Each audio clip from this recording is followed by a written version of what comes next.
জগজ্জননী শিশু বর্মা, পরম পূজ্যপাদ শিশু বর্দা, পরম পূজ্যপাদ শিশু আচার্য ব্যক্তিত্ব নাম প্রণাম উপস্থিত শ্রদ্ধেয় দাদা মায়েদের আমার আন্তরিক জয় শ্রী শ্রদ্ধ বিশুদ্ধার বাড়িতে 28তম ভাদ্র মাস সৎসম পরিক্রমা।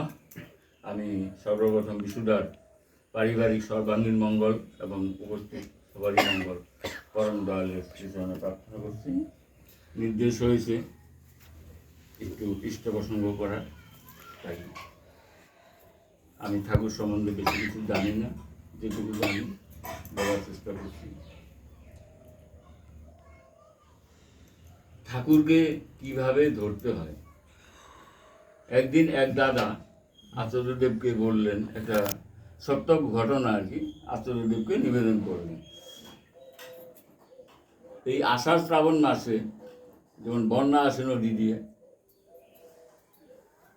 তো একটা লোক ওই মানে স্রোতের মধ্যে দিয়ে ভেসে যাচ্ছে।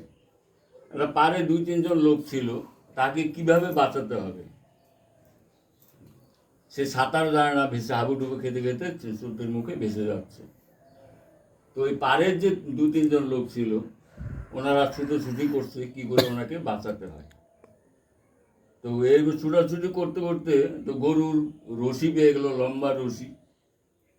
ওই রশি ঢিল দিয়ে দিল আর একটা গাছের গুড়ির সাথে ওটা বেঁধে দিল।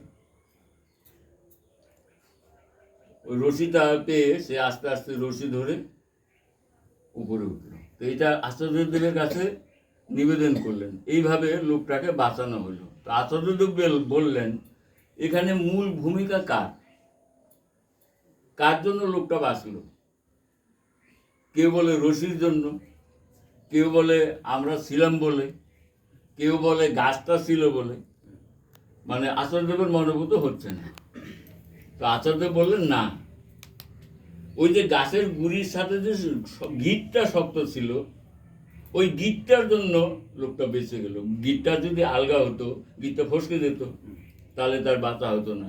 ঠাকুরকে ধরা মানে এই যে গিঁটটা, ঠাকুরের সাথে গিঁটটা আমার শক্ত চাই। গিঁটটা শক্ত না থাকলে হবে না। আমি নাম দেন, ইষ্টভীতি, সহজ সরল বিশ্বাস। আমি আর কিচ্ছু জানি না।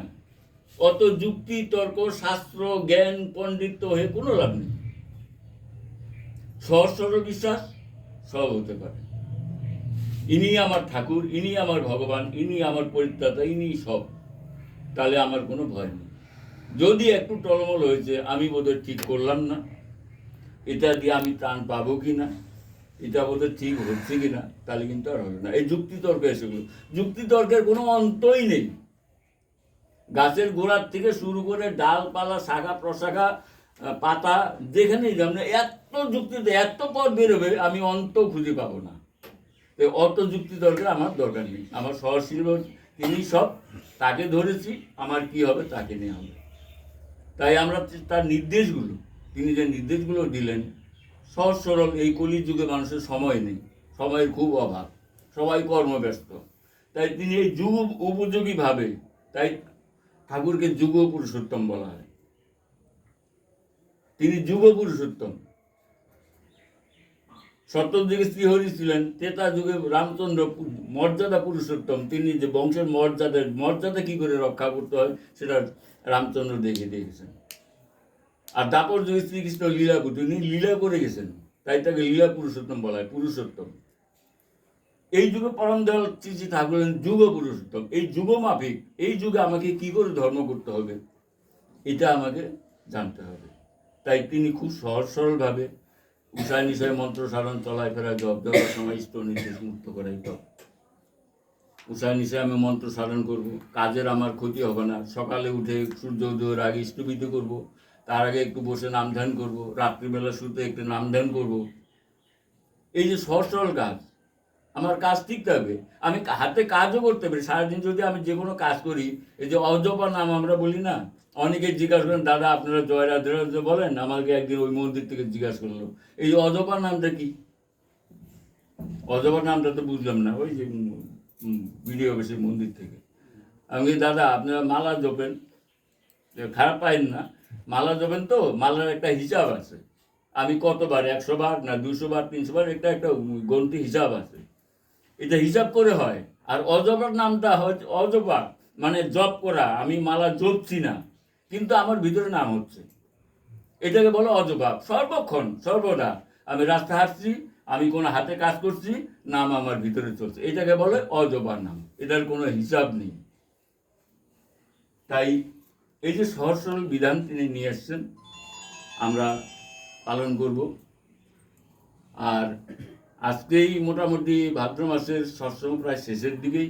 আগামীকাল 29শে ভাদ্র ঠাকুরকে নতুন মন্দিরে নতুন ঘরে নিয়ে যেতে হবে। সেটা ঠাকুর বাড়ি থেকে নির্দেশ আসবে কটার সময় নেওয়া হবে। আর আগামী 30শে ভাদ্র মঙ্গলবার সারাদিন ব্যাপী, সকাল থেকে উষা কীর্তন থেকে শুরু করে সারাদিন ব্যাপী মন্দিরে উৎসব হবে। এই ঠাকুর নতুন ঘরে যাবেন সেই উপলক্ষে। আর 30শে ভাদ্র ঠাকুরের শুভ জন্মদিবস, সেই উপলক্ষেও আপনারা সবাই সকাল সকাল এখানে যারা আশেপাশে আছেন সবাইকে নিমন্ত্রণ করে নিয়ে যাবেন। 30শে ভাদ্র উৎসবটা খুব সুন্দর যেন হয়। তাই এই বলে আমি আবারও এই গৃহের সর্বাঙ্গীন মঙ্গল এবং উপস্থিত সবারই মঙ্গল পরম দয়ালের শিশনে প্রার্থনা করে আমার বক্তব্য শেষ করলাম। জয় গুরু।